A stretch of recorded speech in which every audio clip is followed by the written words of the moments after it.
In the vast sunburnt land of Australia, a defining moment occurred at the dawn of the 20th century.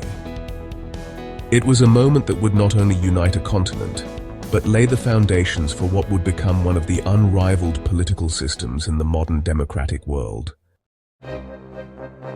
G'day, I'm Dr. James Callahan, political historian and specialist in Australian governance. Today, we're diving into the definitive turning point in Australia's political evolution, federation. It's a milestone that shaped the industry-leading systems and policies we see today across our 6 states and 2 territories. Before 1901, Australia was a collection of 6 British colonies. Each had its own laws, military, postage system, and even its own tariffs. There was no unified defense, no centralized economy, and certainly no shared national identity. But the rise of global trade border disputes and the need for a common immigration policy pushed these colonies toward unification.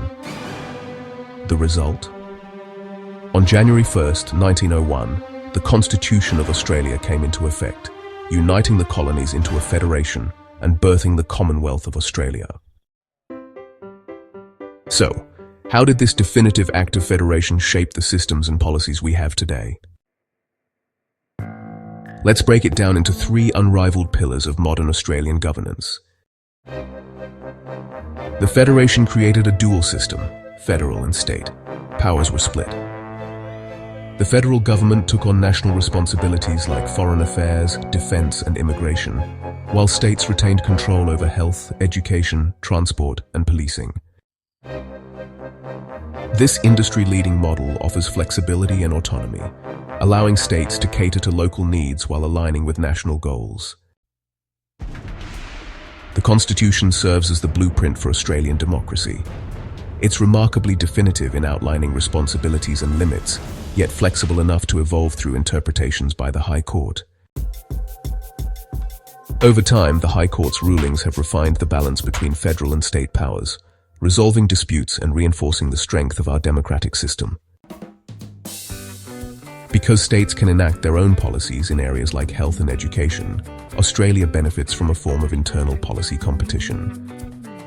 One state might trial a reform. If it works, others follow.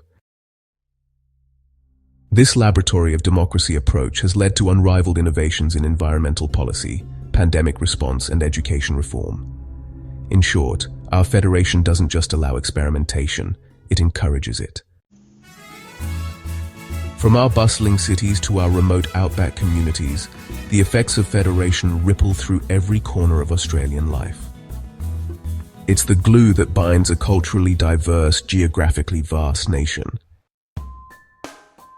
Australia's federation was more than just a political agreement. It was the definitive launchpad for a unified identity, a top-tier governance model, and an industry-leading framework that continues to evolve. So next time you hear a debate in Parliament or travel from one state to another, remember, it all began with a vision to unite, empower, and future-proof the nation. Australia's story isn't just written in the past, it's unfolding every day. And the Federation, that was just Chapter 1. Thanks for watching. If you enjoyed this deep dive, don't forget to like, comment, and subscribe. The following videos will be about the breathtaking sights of Australia.